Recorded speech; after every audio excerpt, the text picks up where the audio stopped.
Hey guys, hope things are going well. I'm at my parents' house, and as you might imagine, in my parents' home, there are lots of pictures of me, especially as a baby.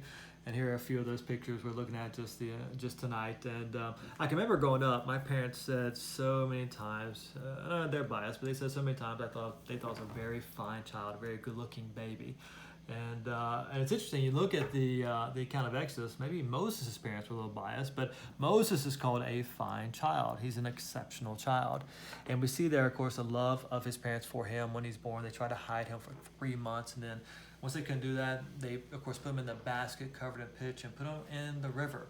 And Moses' sister wait to see what would happen.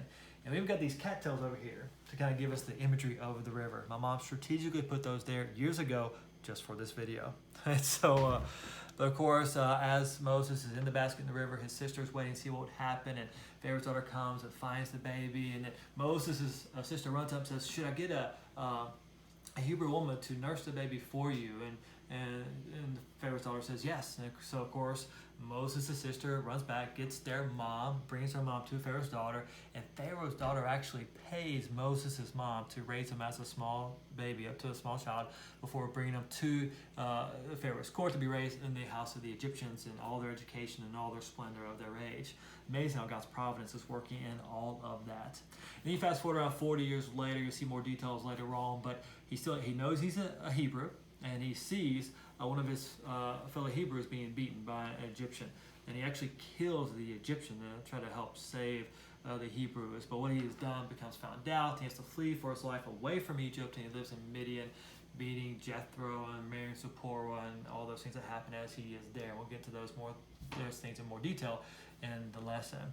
But one thing I want to point out particularly in this video is that you'll see quite often many secularists will say that there's not good evidence in archaeology for the Exodus because they say we don't find any, and there's a reason for that. You see, the secular archaeologists, they put the Exodus, Moses' time frame, the Exodus itself, around 1250 BC, and the biblical chronology would actually put the Exodus at around 1491 BC, which is very, very different.